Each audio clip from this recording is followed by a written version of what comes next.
Good morning, everyone, and welcome to the European crossover webinar. And we're seeing the dollar index gently continue to push a little bit higher, actually making a move towards this 92.68, which I believe is today's bias chart resistance.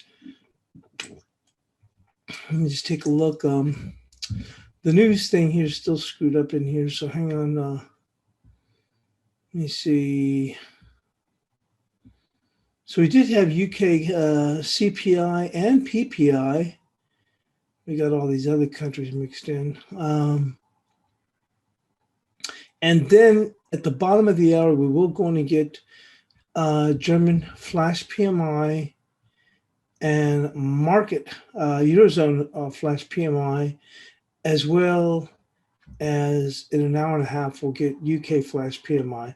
Obviously, like I said, everything's still kind of screwed up with the time change, which I think may happen this Sunday when everybody will be back in concert. Then at 8:30 Eastern, we'll get durable goods and flash PMI at 9:45 Eastern. And consumer confidence flash out of the Eurozone is not going to be till 11 a.m. Eastern.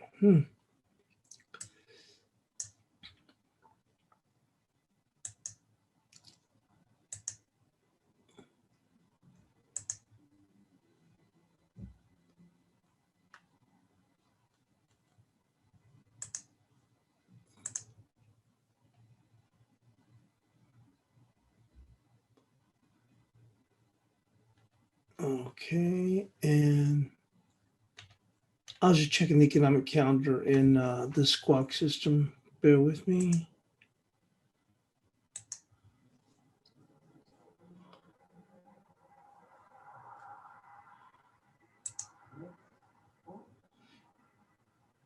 And Irina says PPI in the UK was higher. And we can take a quick look at the cable. Cable's still falling. And we're looking for lower moves. Actually, I think we're coming into that support here with cable. I mean, we had 36.87, but I think I might have had the bias chart support just coming in a hair bit lower. So it should be coming into some support in here. Taking a look at the indices, they're relatively quiet. We'll go and move into those. We did get some pretty good moves yesterday, and then I did share this in chat, this head and shoulders, and then we broke lower. And then we came to that support I had, which was 13,000, and we've kind of bound ourselves a little bit of support there. But besides, I think around 13,070, we've dipped back, and we just kind of vacillated in here. The jury's still out to see what we're going to go and do. I mean, certainly it would seem like the market's a little bit on the weaker side when you look at it's made that strong run on Monday. We came back down, made another run yesterday, and then we came back down. So it looks like it could be a little bit susceptible. But this is a support area here, this 13,003. And take a look at the S&Ps. They still continue to stay weak.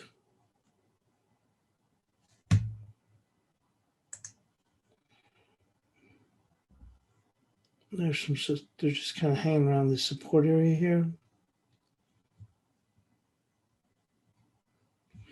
And for those concerned with Bitcoin,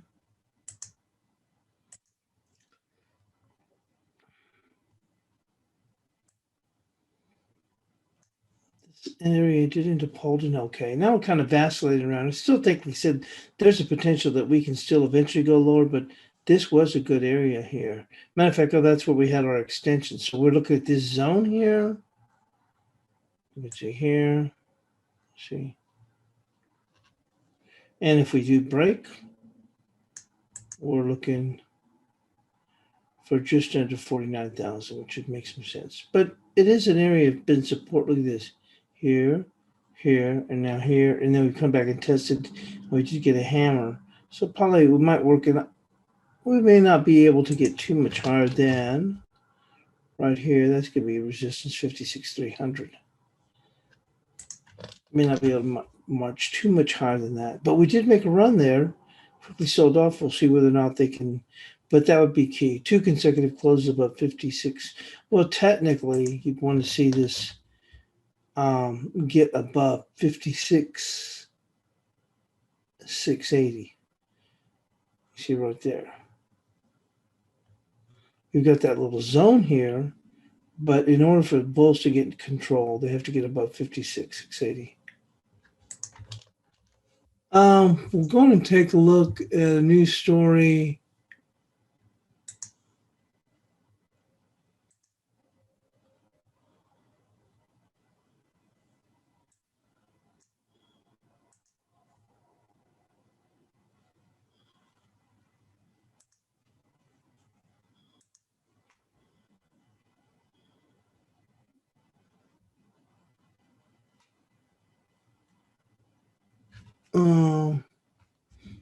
I do see here about Mustang and Tesla can now be bought using Bitcoin. But there's only one story here, so that's what I'm saying. This is getting pretty pathetic to the point that now we just have one relative news story here. Safe haven dollar in demand as worries over European lockdowns. Well, this is what I told you all 2 weeks ago. I said that 2 weeks ago. Well, I was thinking that the euro was going to go on and fall. Actually, the euro's at support right now. I said this right there in the chat room. I actually talked about it in Twitter also. Posted those same comments that I was saying. And remember when Lagarde was stating rates are overdone? I said it looked weak on her part and why I thought we'd be working lower. The safe haven U.S. dollar approached a 4-month high on Wednesday as concerns over COVID, the third COVID wave in Europe, potential U.S. tax hikes, and escalating tensions between the West and China sap risk appetite. The gauge looks determined to test the top end of a new higher 91-93 range coming in the weeks ahead. Westpac's note to clients. Extended European lockdowns have sapped confidence in a synchronized global rebound. Meanwhile, the U.S. will have an impressive rebound in coming months amid a strong vaccine rollout, stimulus payments, and economic reopenings. All of those I did say. The euro edged towards a 4-month low at 18.35. Worries over the pace of the economic recovery were heightened after the U.S. Health Agency said AstraZeneca vaccine may have included outdated information in the data. Flights to safety received an additional nudge when Treasury Secretary Janet Yellen told lawmakers that future tax hikes will be needed to pay for infrastructure projects and public investment. Yellen was testifying to the House Financial Services Committee. So that's my alarm. I use that'll really wake you up. And I had let's see, that helped tame the U.S. yields with the benchmark. Both Yellen and Powell are also scheduled to testify to the Senate banking panel on Wednesday. Let's see here. Seasonal factors are likely exacerbating currency moves as some investors lock in profits ahead of the quarter end and the holidays of Easter and Passover, according to Masafumi Yamamoto, and that's it. So that's not even much to say in that single story.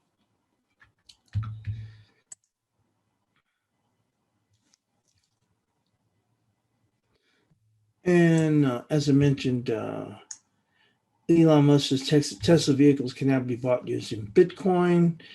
Said on Wednesday, the Tesla vehicle can now be bought using Bitcoin, and the option will be available outside the U.S. later this year.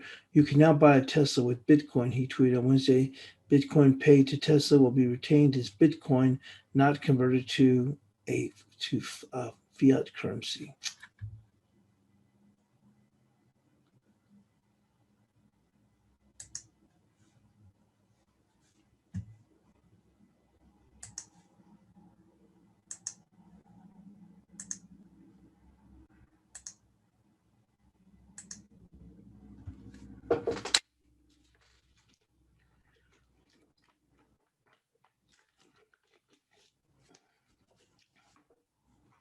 With that, we're going to move into the analysis.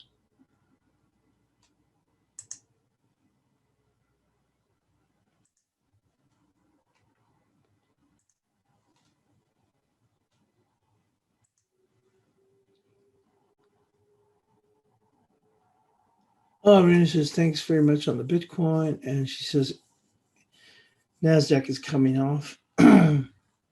So let's go and move into that and look at the euro. And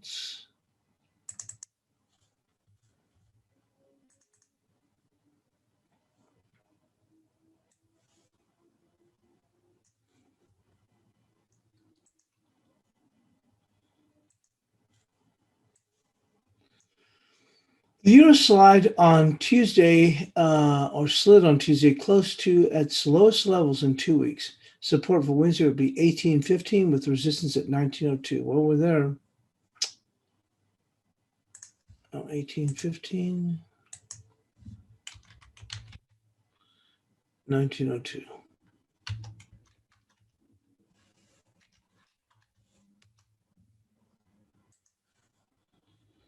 Onto cable.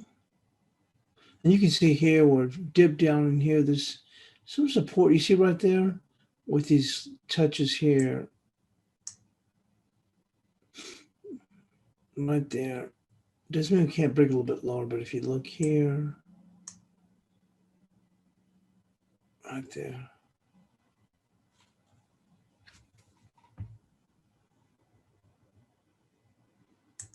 Onto cable.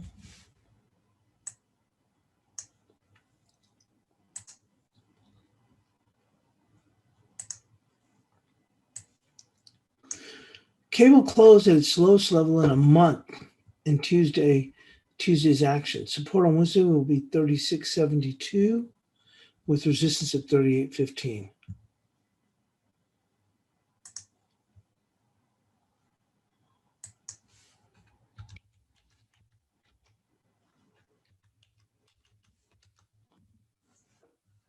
It's still bullish overall. We'll have to push much lower and stay in here to flip it, or have to stay in this region before we can flip to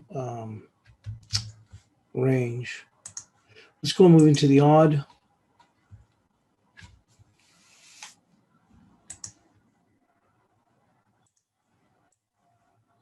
The Aussie closed on key support level on 76.23 as the market enters the corrective phase. Support on Wednesday will be 75.80 with resistance to 76.76.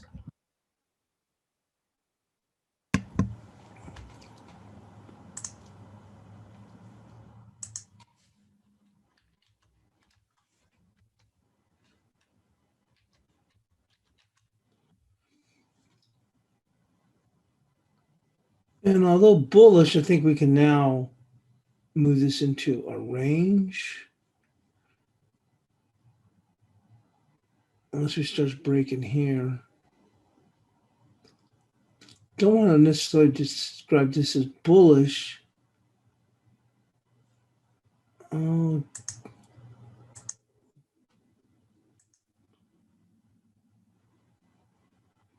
we'll put it as range. And let's go to the Kiwi. Now the Kiwi now, as you can see, is bearish.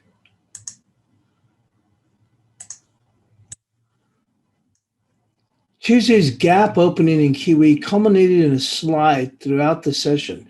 Support on Wednesday will be 69.46 with resistance at 70.89.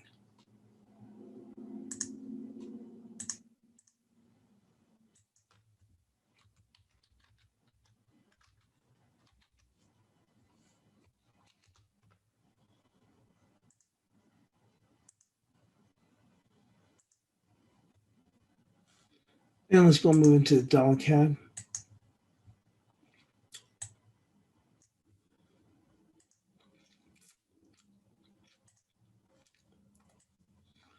So the dollar CAD continued its ascent on Tuesday, nearing 26 even. Resistance for Wednesday will be 26.17 with support at 25.13.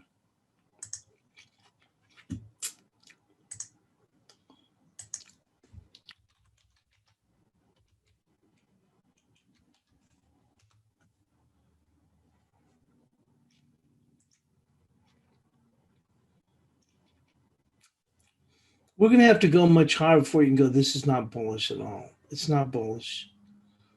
And It's just not bullish. And we've only had this a straight run. You can't even see it's a range, so that's to retain this bearishness. We'll go into the dollar peso.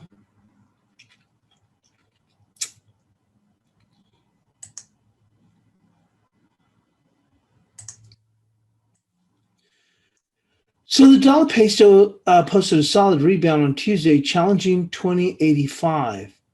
Resistance on Wednesday will be 2091, with support at 2068.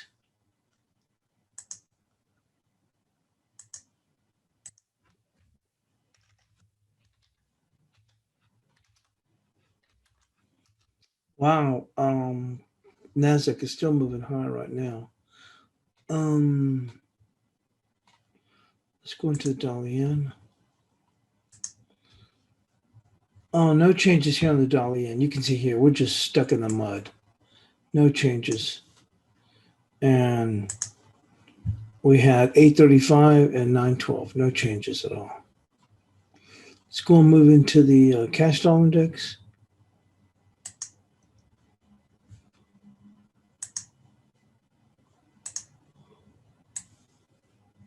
The cash dollar index closed above 92.17, opening a challenge for 92.68. Resistance on Wednesday will be 92.68, with support at 91.82.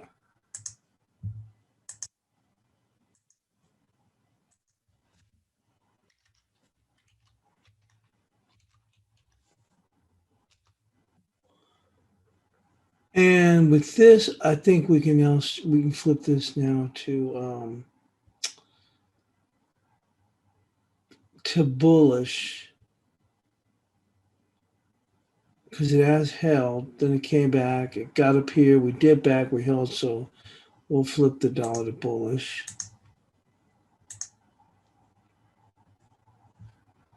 And we'll go into the cross rates. We've continued to fall here now. Boy, we're really starting to pare back in here.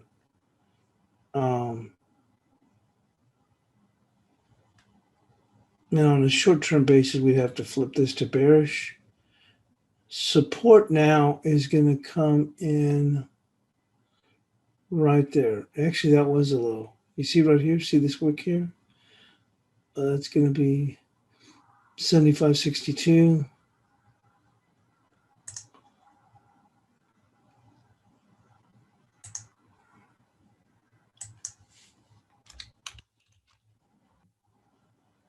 And we're actually going to flip it to bearish because it also broke a trend line and continues to follow through. Resistance. It's right there, that close.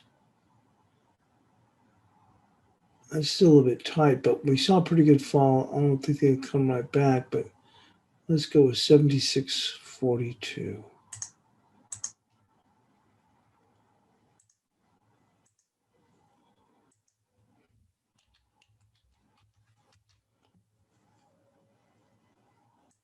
Onto the euro pound. This is still bearish, but we are starting to pick up a little bit better here.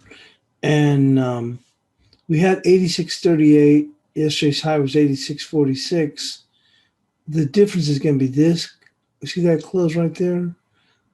That would be 86.58.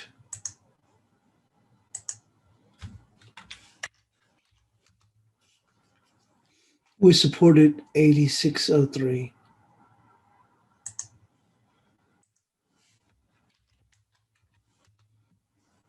We'll go and move into the euro odd. A little bit of move here. Like I said, still bearish, but resistance will be this level, these touches right there, which is 56.24.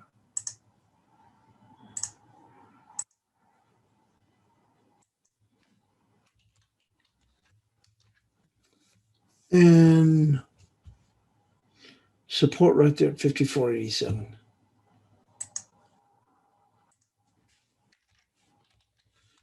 Moving on to the Euro Kiwi. This gap and this move higher, and you can clearly see what resistance is right there. 170.02.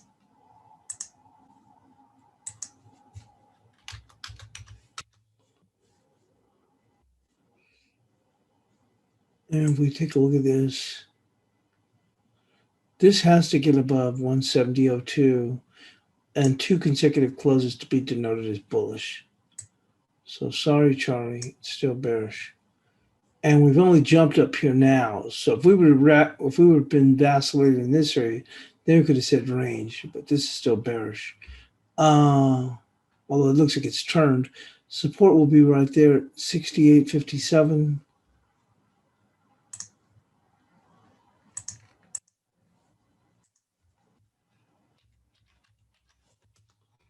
And to the Aussie yen.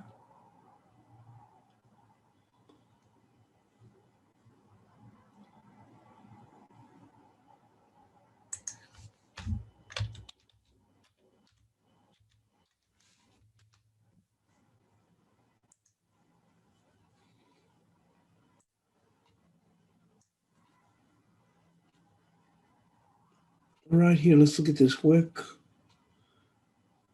And that's where they went to, and we're kind of holding. That'll be for today, 82.38.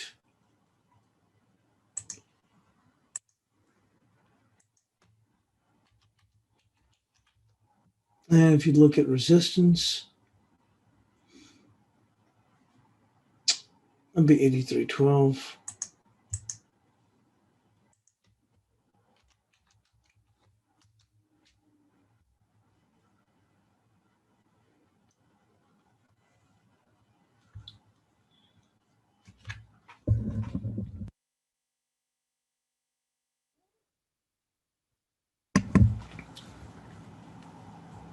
The drop hasn't been as significant like a Kiwi yen. We'll move it to a range.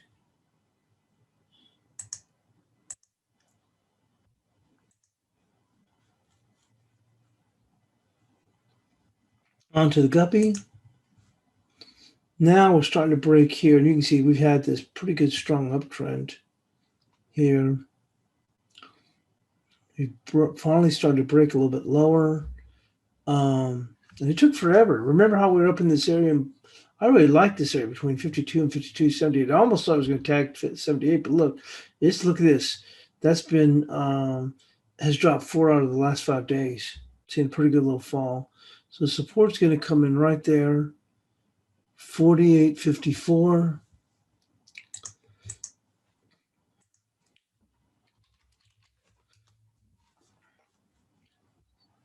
And resistance right there. That might be a little bit too tight.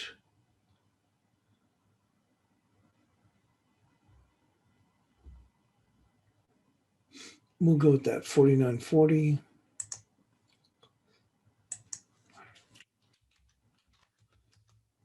They got to still keep this bullish and starting odd.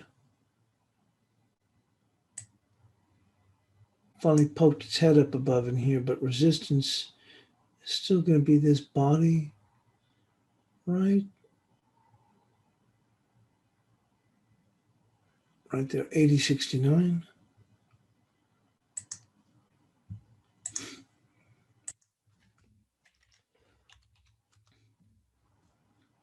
And support will be right there. Let's actually go right.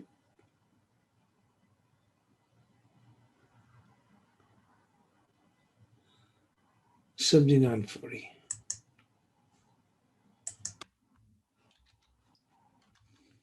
And there's the bias chart.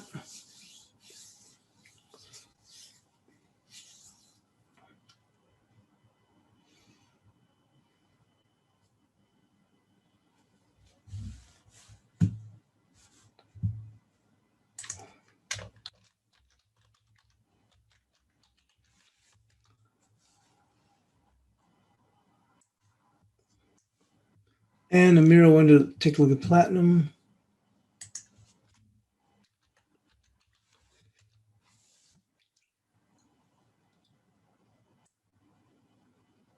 Well, no changes so far. I mean, what we talked about. And remember, we even referenced other markets. I forgot what I was talking. Oh yeah, I think I was referencing gold too yesterday. What I was saying, and look how you see we get this drop here. We rally. You get a Greystone Doji, you get a little mini hammer, and they try to push above here. But look, we finished with the Greystone Doji. We test there, and this left the market very vulnerable right there. And then look, we've been sliding.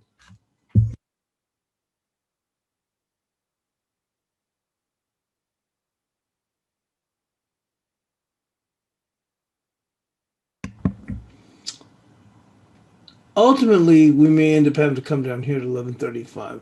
But for now, you see this wick right here? That confluences with this wick here. So right now you're looking at about 1158 for support, 1158.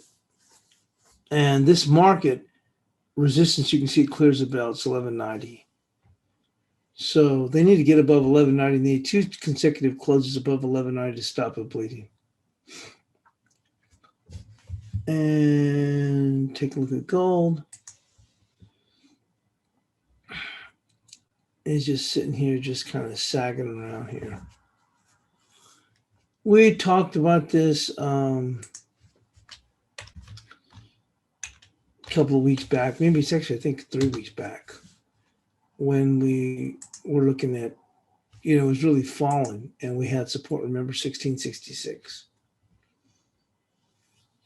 And we did get a rebound, but we're just not doing anything with it, really.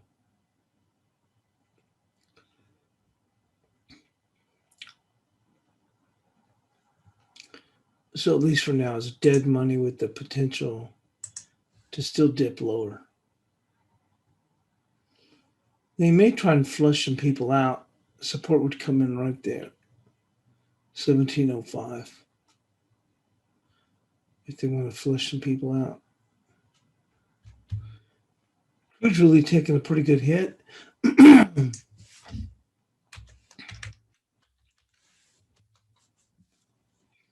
See a little bit of a move back up in here. Probably the move might be a little bit overdone, although it's had quite the run. Look at this.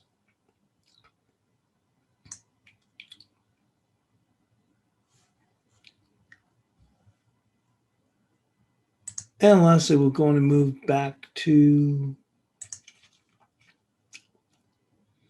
the indices. And you can see we're scooting along right now with Nasdaq. See if they can get above 13,116, which would be key. I don't know if they'll be able to do it on this run, but they've built some decent little support in here to Asia. Then now look at that. So you look at here, there, 3 holes. We've really boosted up. So they built themselves a little foundation from which to move on. And even S&P's worked a little bit higher. So that's what we have today. Thanks for joining us here on the European Crossover webinar, and we'll see you in the chat room.